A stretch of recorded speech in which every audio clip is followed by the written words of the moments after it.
Now, lastly, we're going to talk about our most recent discussion of the rhetorical tools. So this is a great way for, as a reader, we can dismantle somebody else's argument and understand how it's put together.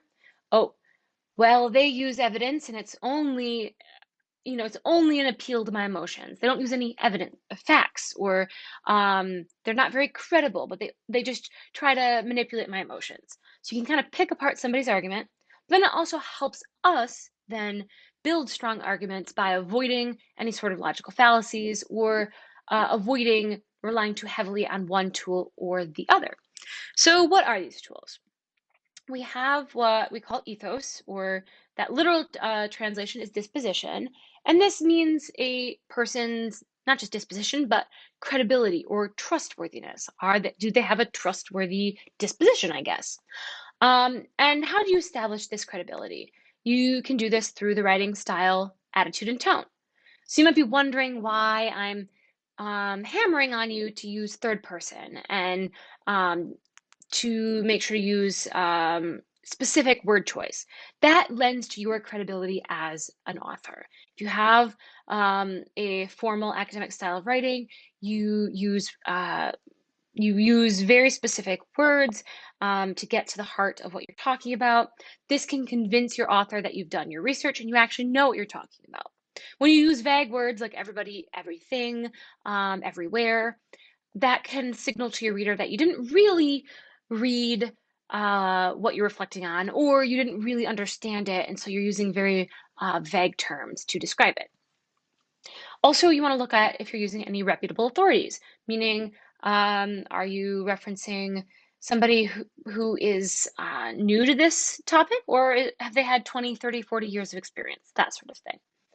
And then you can also use some of your personal experiences that help establish that credibility. Maybe that you've done plenty of research before, or you've written research papers, or maybe an experience where you saw this in action and it helps lend credibility to the author's argument.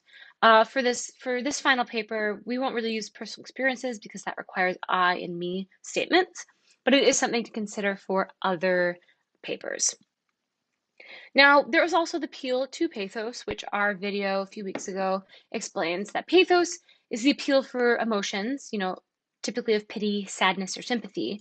And it isn't inherently good or bad, but it can be used for evil, or it can be misused. So we have to be always watching to see how pathos is used.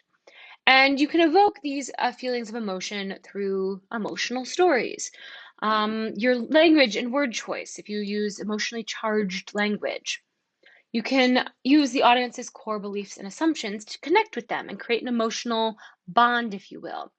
And then sometimes, not in our papers, you can also insert relevant images that evoke very strong emotions. Then lastly, we have the use of logic, which I think is commonly associated with research papers because it's the use of supporting evidence like real world examples and details, expert research, but also all the numbers and facts, statistics, data, charts, graphs, surveys, those sorts of things that are typically used when we think of research and research paper. And these numbers can help also support our argument.